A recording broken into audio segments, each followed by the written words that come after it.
Peace and Black Power families. Brother Agyei Tyehimba from Harlem Liberation School, where we teach Black people to wake up, clean up, and stand up. And you know, family, I couldn't say this enough.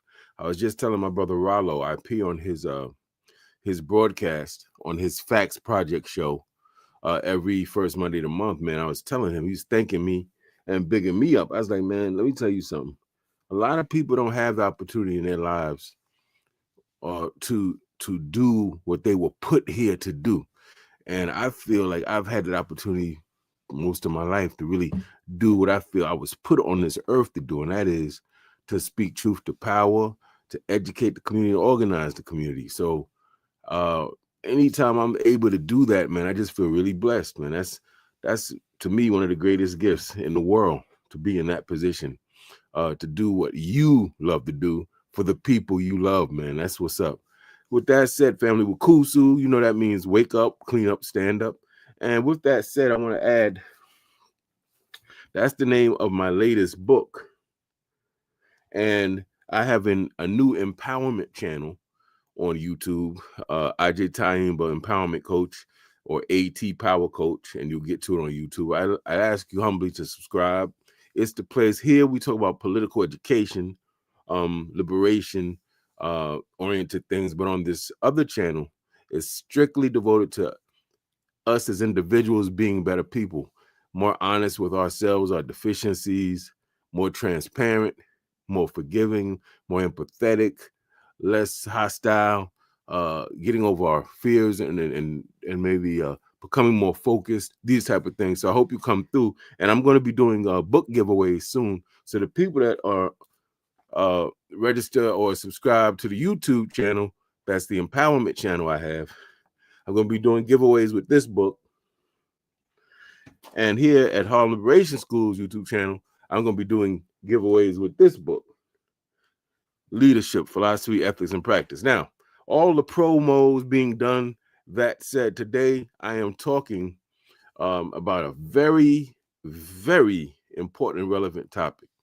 You know, I know in the Bible, and I'm pretty sure in the Quran and many other texts that are considered sacred, or divinely written, or what have you, and in Mayat as let me say that in Mayat as well, it our people were very much against people bearing false witness against their neighbors. So that is to say, straight up lying on people. I'm not talking about you're Aggie and you're tight, and so you exaggerate a little bit. I'm talking about people spreading rumors. You know, that dude is a snitch. That sister's sleeping around. That person stole something. And it's not true, and you know it's not true. That's lying on your comrade, your brother or sister. And specifically for those of us who are actively engaged in the Black liberation movement, especially for us, that is something we cannot do. I've been the victim of that. I've seen it, and I've seen what it can do to people and how it can negatively impact sincere people who may be imperfect, but they sincere, and they the people you gonna call. You know how you call a certain attorney when the police shot your cousin? There's certain attorneys you're gonna call because that's what they do. They bang on the police department, right? And they get you settlements or what have you. There's also people in our community you call when you want knowledge yourself, when you want to know how to navigate the school system, when you want to know how to raise your kids right, huh? When you want to know how to resolve conflict, when you want to know how to push your people forward and win concessions and be liberated. And it's really sad when some of us in our community, because we're disgruntled, we feel scorned, whatever the thing is, or we're jealous, we deliberately go out in the community and spread what we know are lies and falsehoods. The Mayat speaks against that. One of the things you had to say, the 42 negative confessions, was I have not spoken lies about my neighbor or anyone else. And, you know, it's one of the 10 commandments. I have not been, thou shalt not bear false witness against thy neighbor. So clearly, going back to ancient times, people saw this as a big deal. And, you know, in today's world, we are inundated with gossip. If you go on social media is 90% gossip. The other 10% is people shaking their booties. It's showing how big their lips are, right? So what Harlem Liberation School is about is not mirroring what we see. Harlem Liberation School is trying to point us to a new way, a better way, a way where we can win. You know, I used to ask my students all the time, ain't you tired of losing? Don't you want to win? Don't you want to, when you get the feeling of victory, family, there's no going back. When you've been losing and losing and losing and you start to win, that's a feeling you want to keep. Trust me, it changes the game when you start winning. You start realizing these people ain't better than you. They ain't smarter than you. They're not stronger or more confident, or they may be more confident. They're not stronger than you. They just have out-organized us. They've lied to us. They hit us on the head with falsehoods, right? And gave us historical amnesia. We don't know who we are. We don't know where we come from. Some of us think we come from other planets. I mean, it's crazy. So that's what we're talking about today. And I'm going to get started. I have somewhat of a kind of a presentation, notes, because I wanted to make sure I didn't miss anything important. So the Queen says, Wakusa to the family. She adds, she's welcoming the people here. So we know that some of you will watch live, some of you will watch recorded. So we certainly welcome you to subscribe. We encourage you to subscribe, watch the video, comment, share the video with your peeps.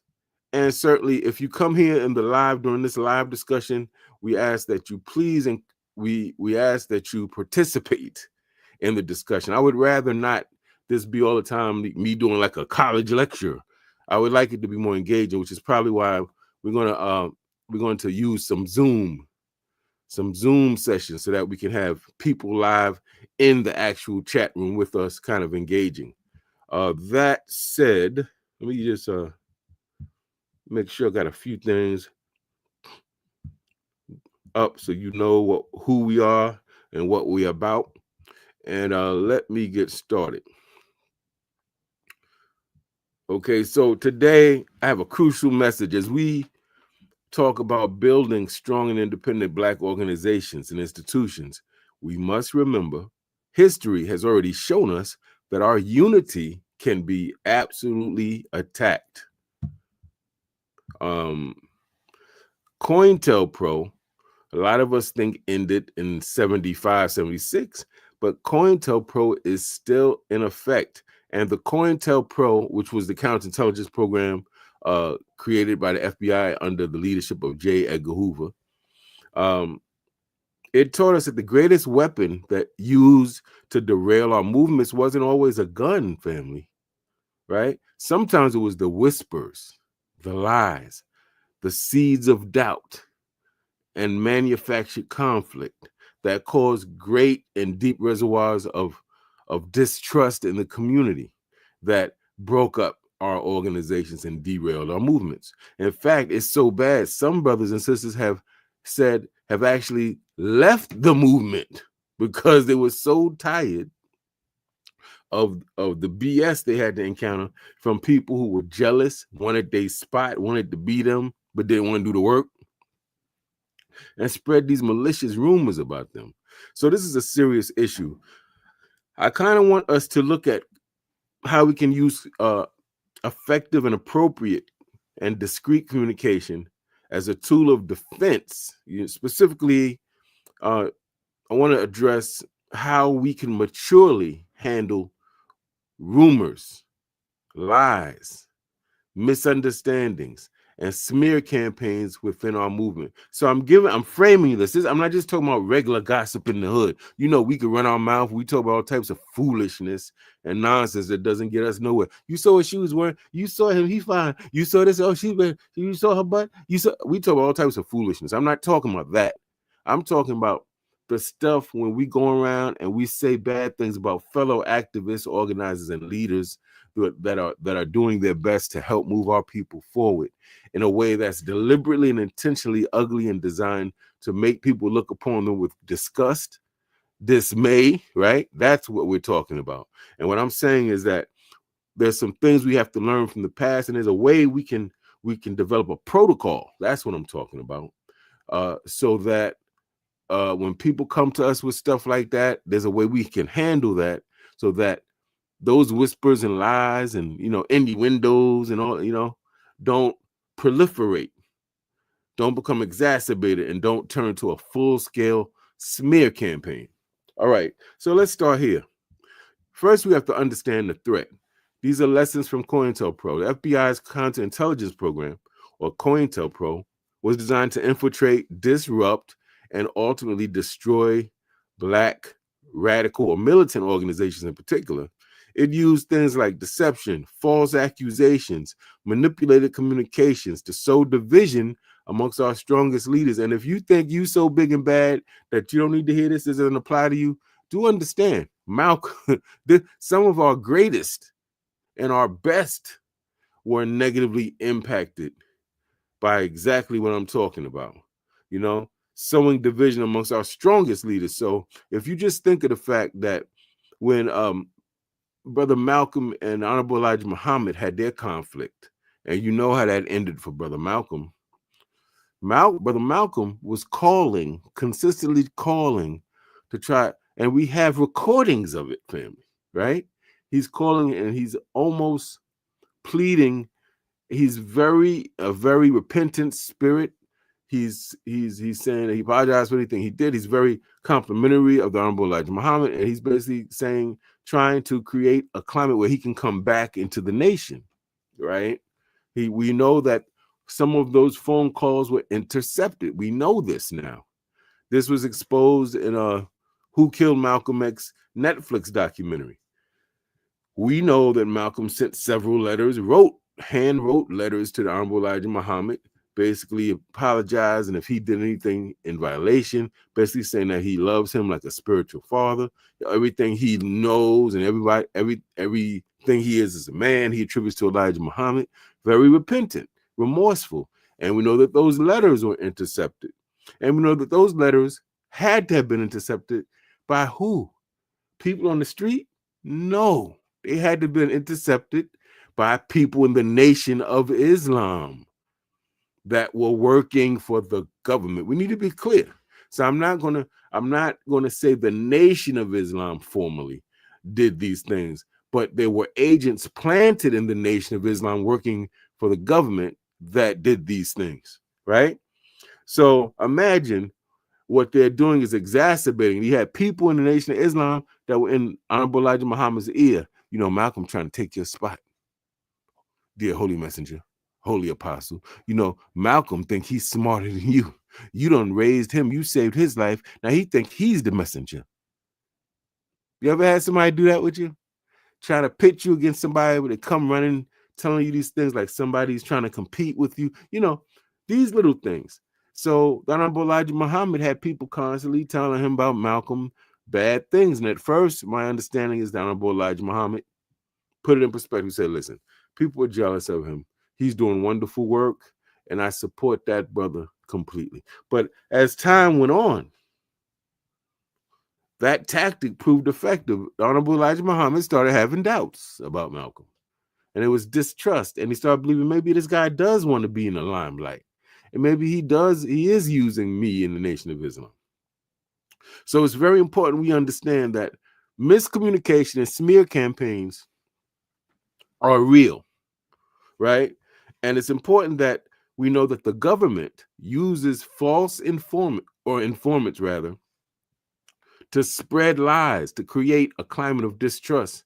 Look at the Black Panther Party and the US organization. We know now for a fact that the FBI had somebody create fake newsletters with cartoons that were on both sides, that were making fun of the Black Panther Party, or the Black Panther Party supposedly making fun of the US organization. And we know that people were talking that were agents that were sent in these organizations that weren't really fighting for Black liberation, but were fighting for extra paychecks from the white man. And we know that they deliberately spread lies to make people distrust each other. Now, everybody talks about the infamous shootout at UCLA in the cafeteria between the US organization and the Black Panther Party, but we often don't talk about how it got to that point.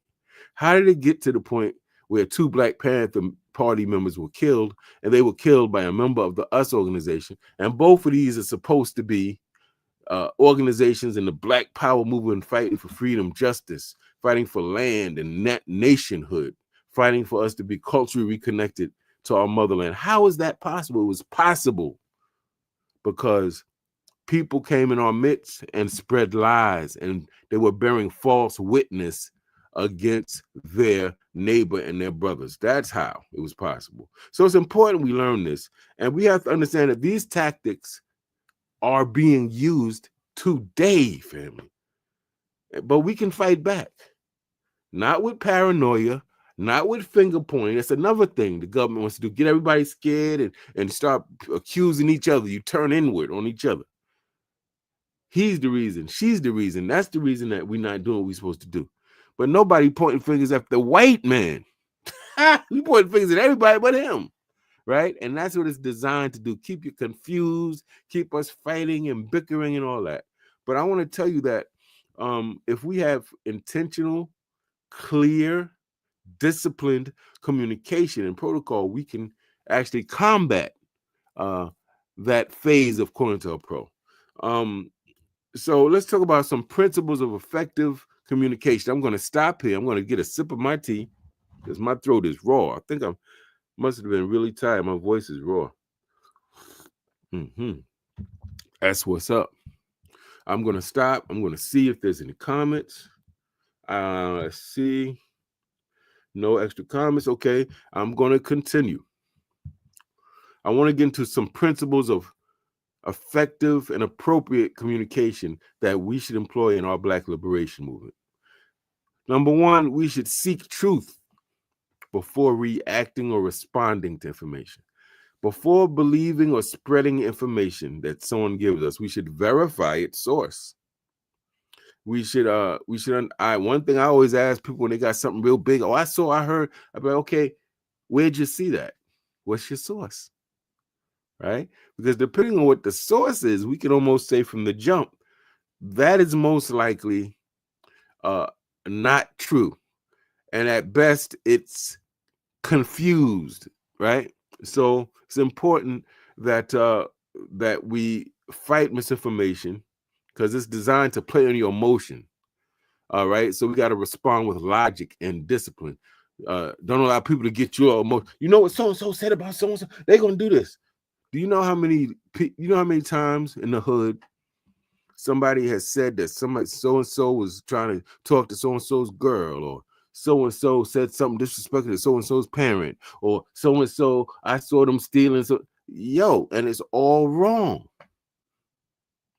It's crazy. And in every case, no one just stops and say, wait a minute. How do you know that? Did you see it? Did you see it? Did you read it? Did you see it on the news yourself? Or when you're telling me this, are you reporting secondhand information? So in other words, you weren't there. You didn't see it. You got this information from someone who claims to have seen it, right? Just think about the game as kids we played, telephone. And you sit in a big circle. It was good if you had like 20 people, 15, a good number of students. Sit in a circle, and a teacher will come to one of the kids and whisper in their ear something like, Africa is the home. Black people come from Africa. Africa is the birthplace of civilization.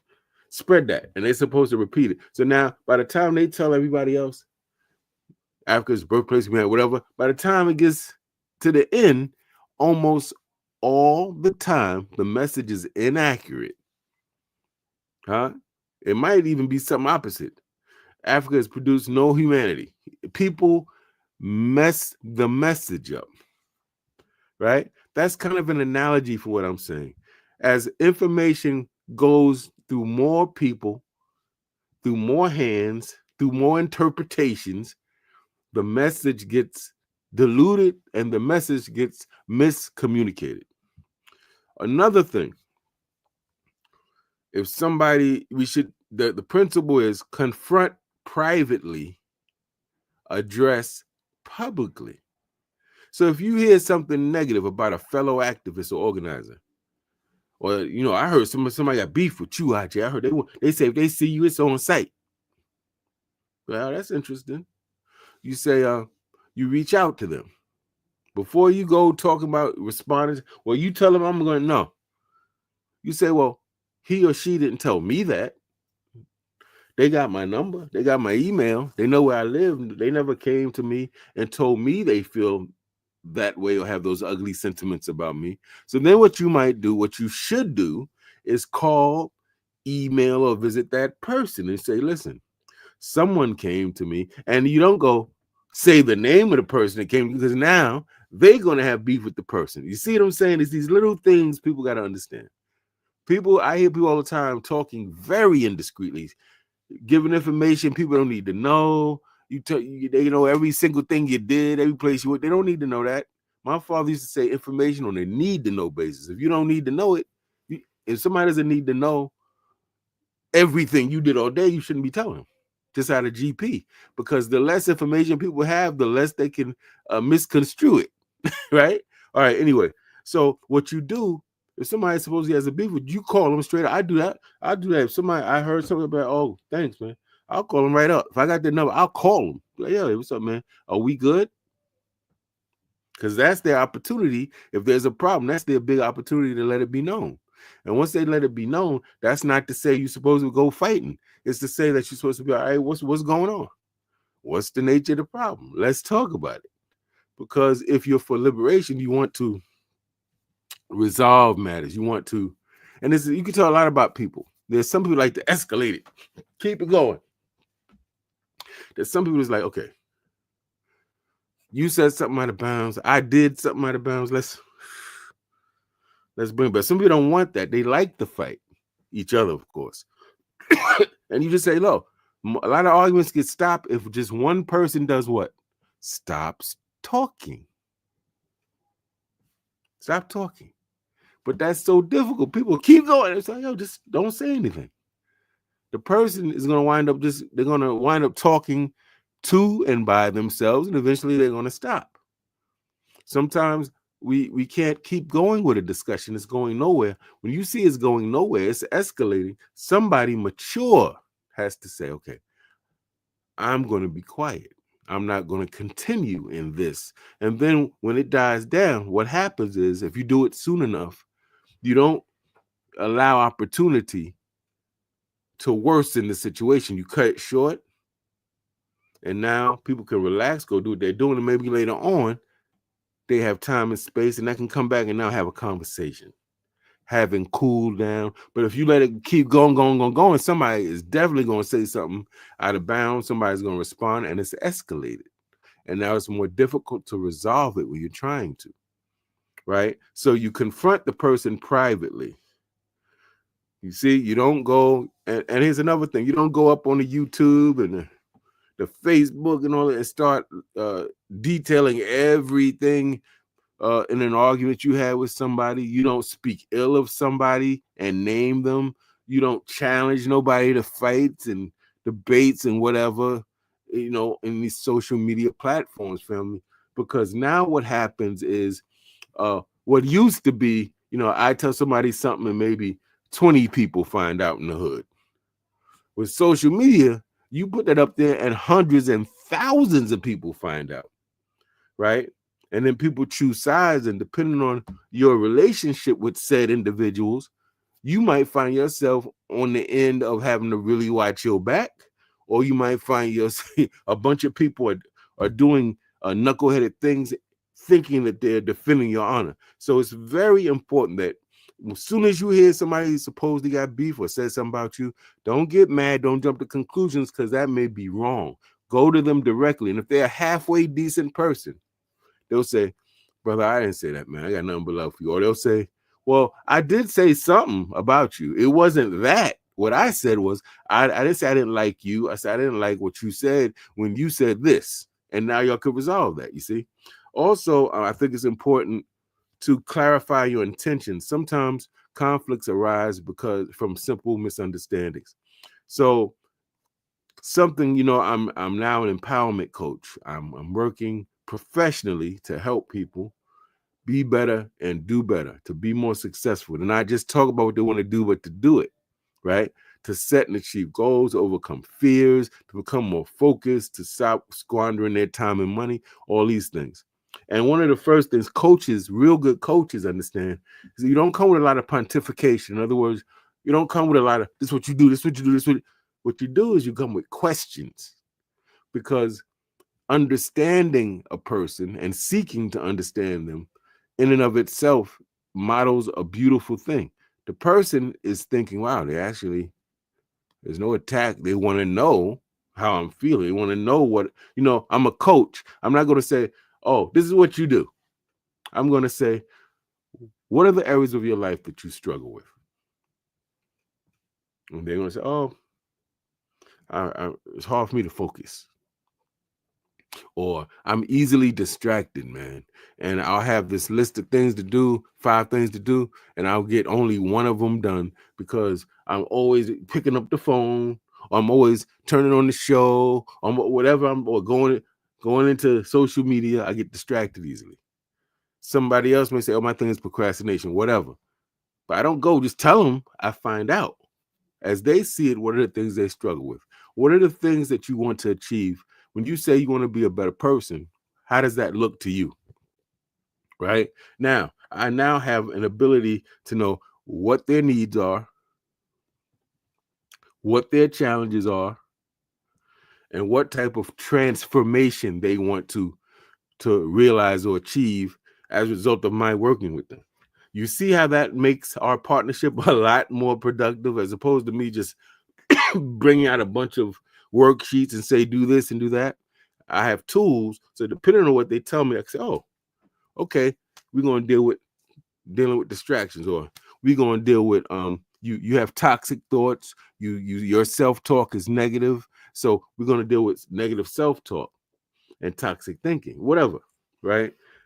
So you have to clarify your intentions. What is it you want? When somebody says something, before you start going and making an assumption, running and telling 100 people, say, when you say that, what do you mean?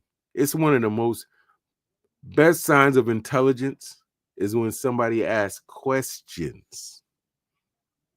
People think intelligence is the person that has all the answers, and I'd like to humbly challenge that. A lot of times the answers are wrong. A lot of times it's not even the person's authentic answers. They're telling you something they heard somebody else say. But when you're asking questions, it indicates you have a curiosity. And if you keep asking the right questions, guess what's going to happen? You're going to stumble upon the right answers. And you might even come up with new approaches to things. So it's very important we get into questions. Don't be ready to tell somebody off real quick. But why do you feel that way? You notice you ever go to a counselor, a social worker, people in those type of fields, therapists, they do a lot of what? Questions. They're constantly asking you questions. Why? Because they want to know the nature of your problem. They want to learn more about you, your hangups, your strengths, your deficiencies, your fears, right? So that they can help. If they don't know that, if they're going assumptions, they can never be the best counselor, teacher, or therapist. Right? I'm in a classroom, I'm teaching kids. This one kid is always out to seat. So now I can go start hollering at him, you're going to be in detention, you always out to seat. That's one way to handle it. In my experience, that doesn't work too well. They go home to the parents barking at you, the parent thinks that you are, inappropriate. You blame the parent for being inappropriate, and it's just nothing win. But what if you said after class, hey, I want to talk to you for 5 minutes? And they say, yeah, I noticed, man, every class you out of your seat. Why is that? Believe it or not, you may think a kid will answer that. Will tell you. They'll say, man, and they may tell you something you don't want to hear. They may say, your class is boring. That's why I want to see it all the time. Your class puts me to sleep. So the average person get the feeling, what are you trying to say? But if you're really trying to be the best teacher, you're going to say, okay, curious, what types of things would make you maybe more interested? And now you have a discussion. When you go home, even though you may be a little bruised, that the person told you that your lessons are whack, you learned something. Because the chances are what he's saying, other people in the class feel that too. But nobody was bold enough to tell you because you didn't ask anybody. And sometimes people ain't just going to volunteer that information, right? So we have to ask questions. Ask questions. Don't be the person that got a lot to trying to advise and tell everybody. Ask questions. You know why? Because most people, hold on, family, I'm sorry. Most people are intelligent. Most people have life experiences, or they're well read, or whatever. And if you give them an opportunity to think long enough and to ask questions, many times people come up with their own answers. And that's what we want to do at the end of the day. We want to empower people. Another thing I want to say is we want to control narratives. Our enemies and adversaries benefit when we attack each other publicly, family, right? Disagreements have to be handled internally whenever possible. And when we have organizations, we should even have a protocol for that. You know, it should be an established thing we do, how we handle disagreements in our organization. That's very important. And another thing, because I want to explain this, because this is what happens. Everybody has camps, cliques, people that rock with them, people that will support them even when they're completely wrong. And when you start bashing people publicly, aka via social media, in a public meeting, going back and forth in the newspaper with these articles back and forth, and the whole community is privy to that, what happens is the community divides into the ones that support you and the ones that support them. So now your little beef has become a community-wide beef. We see this evidenced in the case of Biggie Smalls and Tupac. People took sides, right? And that ended tragically in that case. People took sides. We don't want that. What we want people to do is unify, and that creates more division. And you know, sometimes it's not the two people involved in the conflict that become violent. It's the people connected to them that choose and take sides. So yes, we want to develop trusted channels of communication. So the one thing I see is that social media or the internet has things like Telegram, WhatsApp. They have these different platforms, supposedly, where when you write a message, it's encrypted. That means if somebody tries to intercept it on their computer, all they're going to see is a bunch of weird characters, right? That it's encrypted, peer-to-peer encrypted means once I send it, the only person that can read that is the person that receives it on the other end. It's encrypted. No one can kind of jump into that conversation and eavesdrop, so to speak. So a lot of activists use things like Proton Mail, which I'm going to suggest you look into. They use things like Telegram and things like this. However, I want to say this. If you don't know the people that created that, or you know the people that created it and they happen to be people, say, that created Facebook, you should be a little bit suspicious, because we know through the PRISM legislation and program, the government has relationship with people like Facebook, certain cell phone companies, certain internet search engines, to give information. It's accumulated about citizens to the government when the government asks.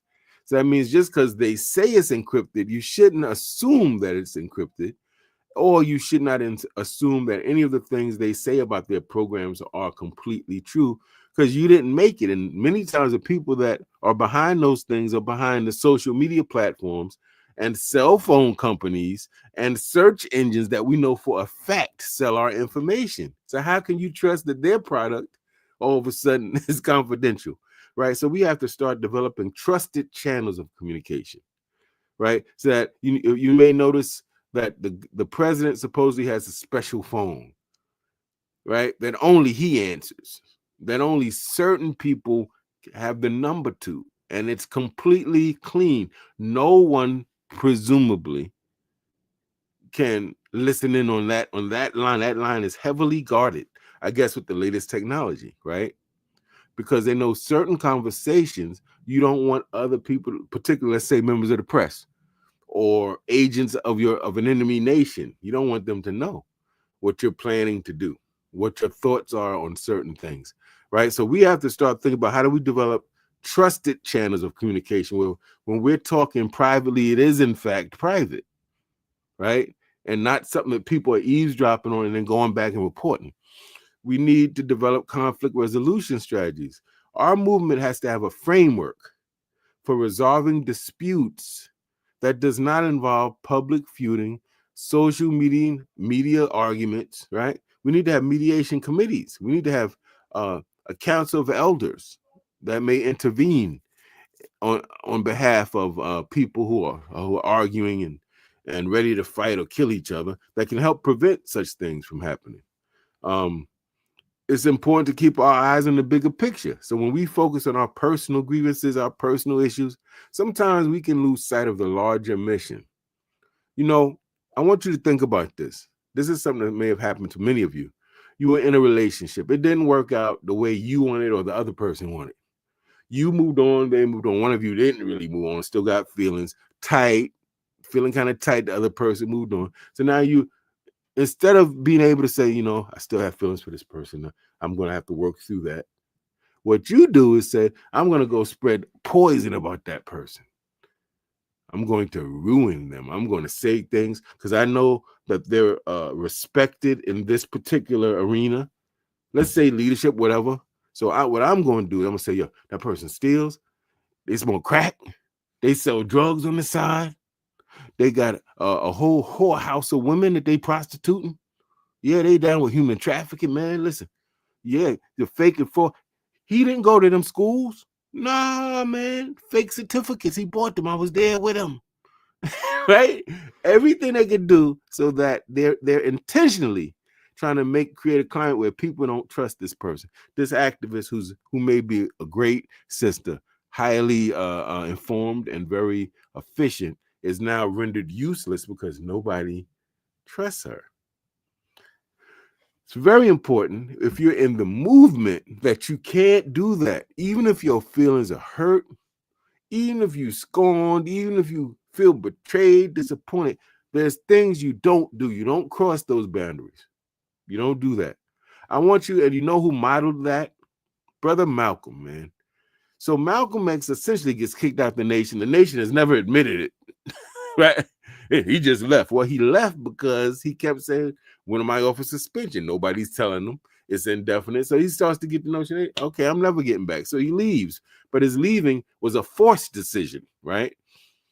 So he leaves the nation. He's getting messages. We're going to cut your tongue out. We're going to kill you. We're going to do A, B, and C, and da-da. And you a devil, and you a hypocrite, right? He knows the nation. He said he taught them. He knows what they were capable of, some of them.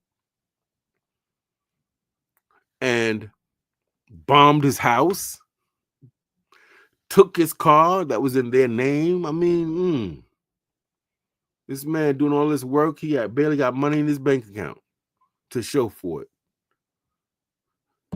And the FBI comes to this man and says, hey, Mr. Malcolm X, we're hoping you could help us.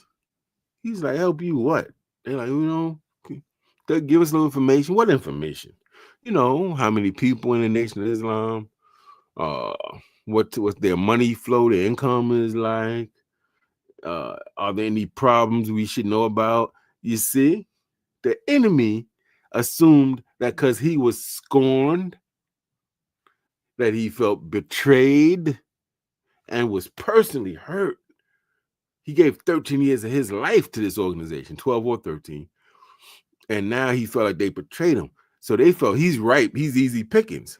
And you know what Brother Malcolm did? Like a G. We use that word G and about it completely wrong. Completely wrong. It ain't who can shoot and kill and fight the best. It's who represents the people the best in times of great turmoil and conflict. And Malcolm was a G. Malcolm said, you got to be out your mind. If you think I'm going to help you, you are out of your mind. I don't know anything. And if I knew it, I wouldn't tell you. And you've been following me. I know you, FBI, you probably got all types of tapes and notes. You got to have known that I wouldn't help you. I'm sure you did a psychological. I mean, you could look at it. You can listen to it on YouTube. And it'll blow your mind. You'll be so proud. Wow, here's a person that can put their personal hurt aside because they know he knows if he tells them what he knows, he's helping this white man destroy this black organization. And as upset as he was, and all getting death threats and house bombed up and people following him, chasing him, he's like, I'm not going to do that because I'm looking beyond my personal thing. Keep your eyes on the bigger picture. Right? Have out-of-body experiences. When you're in these situations, almost like you leave your body and you're floating and look at yourself and say, wow, how am I acting right now? Let me pull that in. Or if I was to say this and start a smear campaign and say things I know are untrue, how would that not just affect, because see, you think about the person you're trying to hurt, but you're not thinking about all the things this person's connected to. You're hurting other people too. And you might be causing a situation where physical harm can get involved. And it may not be the person you think. Sometimes the way karma works is you wishing evil on people, and that evil come right back to you or people you love, right? So we have to learn that. It's almost a spiritual sort of lesson, if you will. Now, there's certain do's and don'ts. When you hear hearsay and other rumors, certain things you do, certain things you don't do. I want to go through those quickly. I'm going to pause, make sure I'm not missing any comments. I see a comment. I want to hit that up real quick. The queen is dropping some knowledge. If we truly want to be an empowered people, we must root our behavior in love, truth, and emotional intelligence. Nothing could be more important. And remember, family, not when it's all good. You know, I hear people talk about faith. Faith ain't, oh, I got $1 million. I believe in the Lord. That ain't faith. That's testimony. You're bearing witness that something can happen to you that's good. Faith is you have no money, you have no food, you have no loved one, you have no help, you have no health, and in the midst of all that, you say, I'm gonna be all right. I still believe. I have faith. It's gonna be all right. I'm gonna think positive thoughts. I'm gonna do good work. I'm gonna emanate good energy, and good will come out of it. That's the faith. That's what we need. Not when it's good. That's not faith, right? And it's the same thing, right? That when times are roughest is when we have to be our biggest selves, and that's hard. let's not fool ourselves. That's very difficult. But if we're in the movement, that's what it's called for. You may have to apologize times when you really feel like I really didn't do anything in violation. But you may have to say, well, the person's important to me, and I don't want them to think that I'm completely disregarding them. So I'm going to say something like, you know, I probably could have done this or that better, and I'm not trying to. I was upset when I said that. You know, you give it context, let the person know, right? That's what we do. We have to make those type of, I don't like to use the word compromise, but we have to negotiate in that way, in a mature way. So let's go through it real quick. Things that you definitely do when responding to negative hearsay and rumors. Investigate before reacting. Seek facts and context. I want to give you a good case of that. I know a guy in college that was dating this sister. And kind of, you know, in college, sometimes, you know, you live off campus. It's no longer like the dorms that are like gender-based. So you live off campus, almost like you got a regular apartment. So you may have your girlfriend over, or she got you over in her place. You may have some stuff in her place. She got stuff at your place. You know how it goes. And I remember that the roommate of this particular young lady heard a young lady saying that so-and-so was seeing Q. She's like, so this is the girl's roommate, right? And Q is her roommate's man. So she's like, what? She didn't stop to get any clarification. She didn't stop to say, what do you mean? She ran back to her roommate, told her that. So now her roommate's thinking her boyfriend, whose name starts with Q and whose nickname is Q, was the person sleeping with this other woman. So the guy comes back, snowing, and his girlfriend is throwing his stuff out the window. Right? How could you? And he's like, what happened?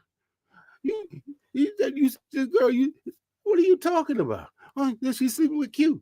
So he had to go do what she should have done, the roommate, and go say, what are you? And it turns out that the girl was saying that this young lady was sleeping with a Q. As you know, if you know fraternities, the nickname for a member of Omega Psi Phi. But because that wasn't investigated, questions wasn't asked, they repeated information that wasn't right and exact. Investigate. Number 2, approach the person involved directly and with respect. So that means you don't go, yo, I heard you said, nah, man.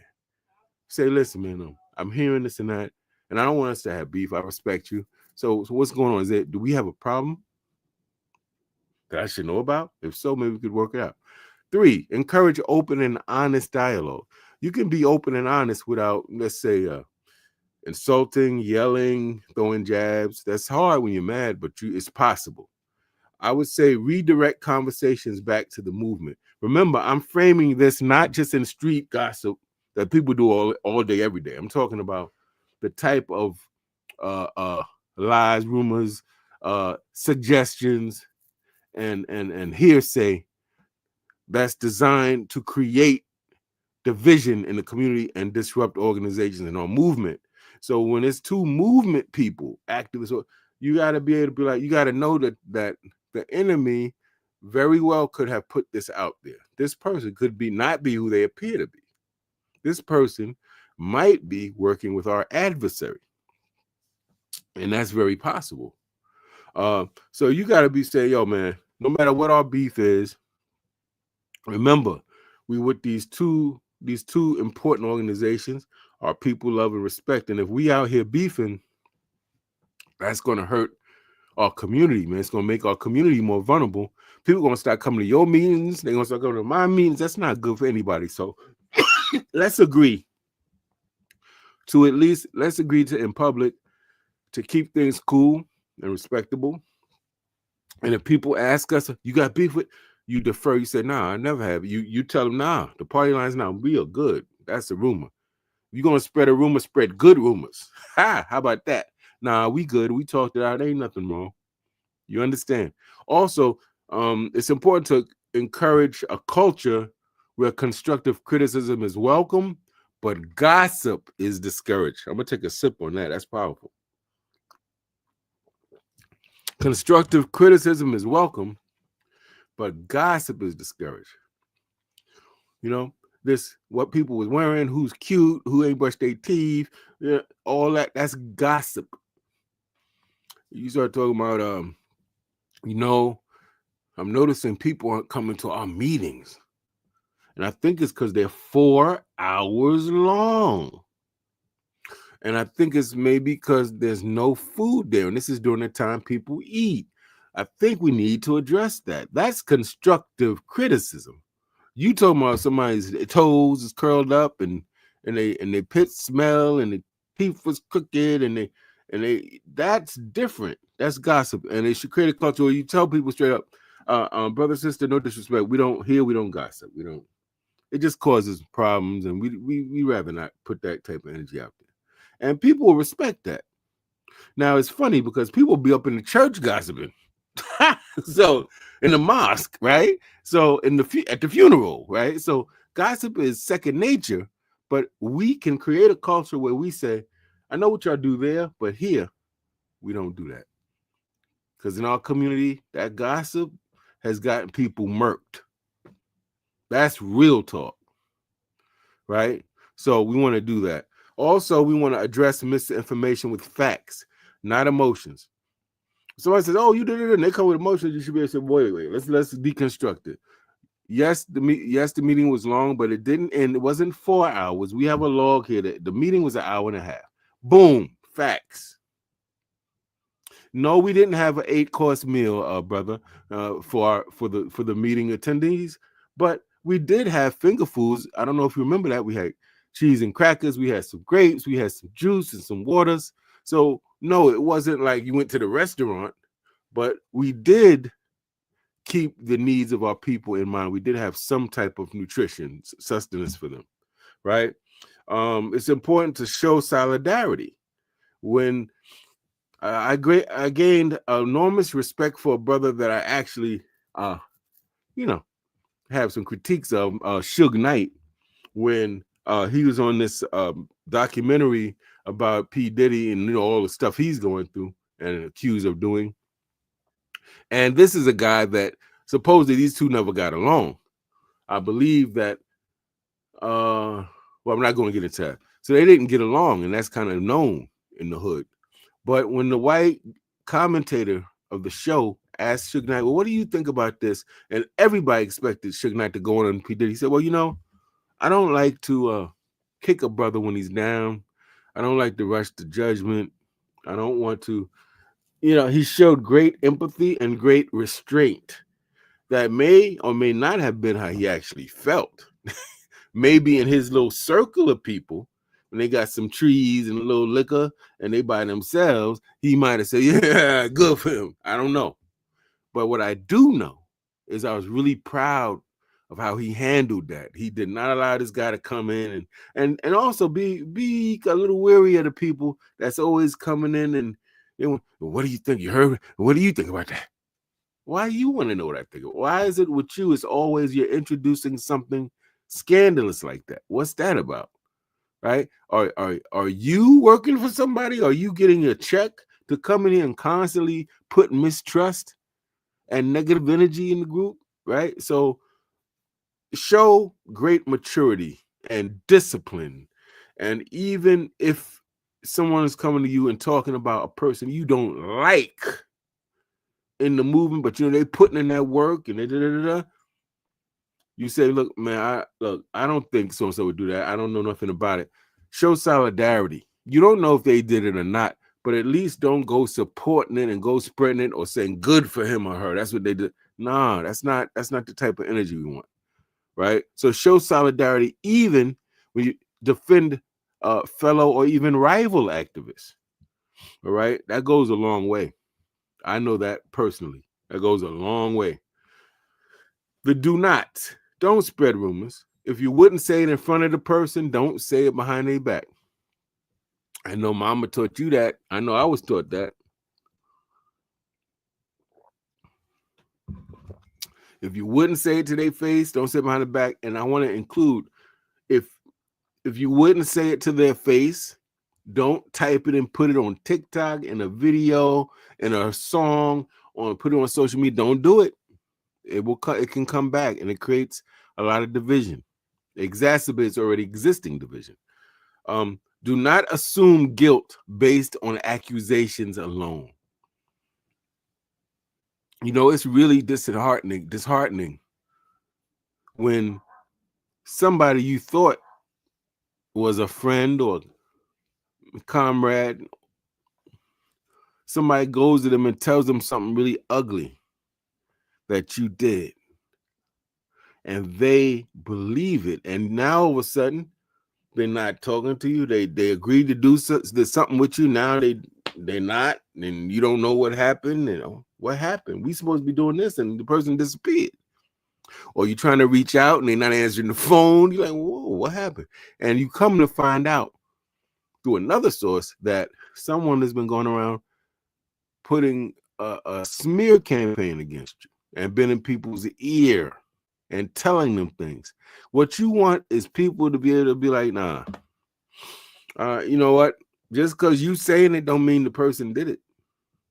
In the United States world of jurisprudence or the legal world, they say you are innocent until proven guilty. And I think they don't always, America certainly don't practice that, what they preach, but I think it's something we should practice. A lot of people, black men, do we know about being falsely accused of rape? Do we know about being falsely accused of breaking in somebody's home and stealing something? How many of us have been dragged off, carted off to the belly of the beast, these prison dungeons, only to find out after 20 and 30 years we didn't do it? Look at the Central Park 5. So we know all about that. We can't be part of that. Never assume just because somebody told you something ugly about somebody that is true. Right? They may have malicious motivations, or they're just spreading what somebody told them, but we don't do that. Also, we don't weaponize personal conflicts to undermine someone's credibility. By this, look, in the movement, people date, family. There's people in the movement that met in the movement, in an organization, doing the work, grassroots organizing, freedom schools, whatever, and got together and had children. Some got married, some didn't formally, but they had long-term relationships and they fell out. So you don't now, because there's something that happened personally that no one else is privy to, you use that as the motivation to go out here and start talking dirty about somebody. That shows a very low character, you know. All of us have people we dated, exes, and none of us were perfect. And I'm sure we and they could say all types of things about us or we them that are unsavory or embarrassing. And we wouldn't want people to know that. So that's kind of don't do that. Treat others as you want them to treat you. That's something you definitely don't do. And certainly, lastly, you don't allow outside informants or agents to stir conflict unchecked. Be vigilant. When people do that, ask them so many damn questions that they get the hint. Damn, I guess I shouldn't have said that. But oh, word, who told you that? Where'd you hear that? Are they credible? Why are you spreading that? What do you think if I believe that and start telling a bunch of people, how do you think that's going to turn out? What do you think the outcomes? And they'll start to say, oh, I see you. I see what he's saying. Or you could be direct and say, brother, sister, I don't participate in that. I don't do the gossip thing. And you know what? Who somebody's sleeping with and who's gay and not and who's all, I don't really particularly care about. I want to know about this organization, who's doing the work. So put it in that, when you put it in that type of space, people understand that their vibration is really low. They vibing on something that's low and actually doesn't technically matter. And let people know that. So in conclusion, what we're trying to do is understand that our fight for Black liberation is serious, family. And we cannot afford to be reckless with our words. We're talking about fellow activists and organizers. And by the way, this applies to everybody. It's just that I'm approaching it. I'm framing it for the activists, the organizers, the educators, the people that's in the movement. Because I know that those people, of all people, will be the ones that are targets for things like this. Because people don't want to see us organized, disciplined, eating well, living well, at peace, empowered. They don't want to see that. And look, who best to attack with rumors, lies, and smear campaigns than effective, highly informed, and highly successful activists? That's the ones they always go after because they know they bring people in, they capture people's attention and imagination, right? They inspire people, they're clear, and so those are the ones they try to cut the head off so the body will fall. So be smart, always be discreet. Always ask yourself, do I need to share this information? Should I be sharing it with this person? And what's the likely outcome if I share this with this person? What likely will happen? And you'll probably get the point, nah, I probably shouldn't share that. Right? So what I'm hoping is that disagreement is natural, but division and bitterness and hostility, that's a choice and they're preventable. The best way we can honor the legacy of those who came before us, because everybody says we stand on the shoulders of our hands, and I love my hand. Okay, honor them. Ask yourself, when you move and how you move, ask yourself, am I bringing grandma honor, uncle honor, mom or dad, if they pass, am I bringing honor to them? Would they look upon me and say, I'm so proud of my son or daughter out here spreading the most ugliest rumors about somebody else? Would that bring honor to your family? Nope. That's a good way to stop yourself from doing stuff that's very malicious. It really is. To say, what would mama think? What would dad think? What would uncle think? Some people who, let's say if you're Christian, you might say, what would Jesus think? If you're Muslim, you might say, what would Allah think or Muhammad think? Whatever you see as an authority or someone or something that you look up to, that's a good way to gauge your behavior. Right? If we make effective communication a core principle of our movement, we help. There's no guarantees. We help to ensure that no rumor, no whisper, No insinuation can tear us apart. So let us try to commit. It's a call to action, family. Let's try to commit to say, we're going to try to build a culture where we correct rather than condemn, we clarify rather than conspire, and we unify rather than divide, because the future of our movement depends on it, right? And remember, when two people in organizations in a community that's both doing good work fight, the grass gets crushed. When elephants fight, the grass gets crushed. That's the Ghanaian proverb. And what that means is the people that these individuals represent, the organizations, the communities, when two leaders, and this is why, if you notice, in March, I believe of 65, when Malcolm officially left the Nation of Islam, he did a press conference and he read a statement. And one of the things he said is, I'm going to get involved fully in working with some of the civil rights leaders and this and that, anybody who's trying to help our people to liberate themselves. And he said, I forgive any of the civil rights leaders who said bad things about me. And he said, and I pray that they forgive the many bad things I said about them. So he's modeling that again. He's recognizing I've said some things about King and other people that were really ugly in public, in newspapers, on radio, and in public speeches that are recorded that you could go to YouTube and hear.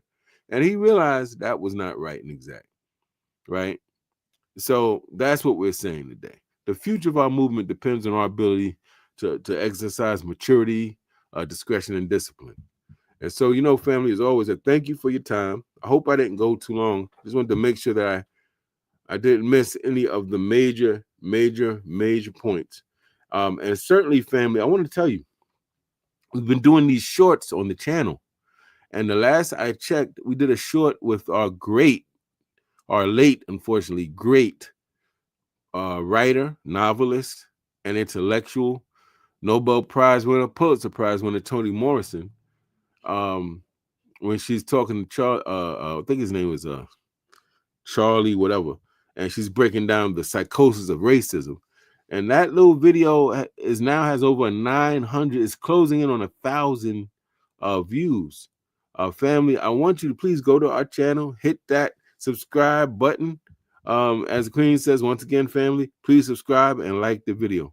And even more than that, support us. Don't do the, real support looks like. It's not you do the minimum thing.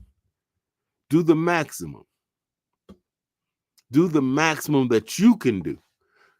Another person's maximum might be they're going to give $1 million because they got $1 billion. Your maximum might be I got $5 I can give you. Or your maximum might be I can give you 2 hours of service. I can come to your organization and I can volunteer. Or it might be I can share. I won't just subscribe, Brother Agyei. I like that life-sustaining information y'all give on Heart Liberation School so much that I'm going to share your videos. I'm going to make sure that I share your videos with at least 5 of my friends. So make sure that we give the best. That you do the very best, not the minimum. So when we say that we're going to support, you can subscribe, you can share the video. Please leave your comments. We try to engage. So if there's something you want to say, if there's ideas you have, let us know. And remember, family, soon I'm going to be announcing the book giveaway. Of course, this is an old book. You're going to get new books. I'm going to announce the book giveaway for Harlem Liberation School and also for my empowerment channel. Love y'all. Thank you for your attention. Have a beautiful evening. And remember, we're going to have Brother Carlito Rivera on the 8th of February talking about the history and importance of Black and Latino solidarity. It proves it's going to be a banger. All right. See you then, family. Peace and Black power. Have a good evening.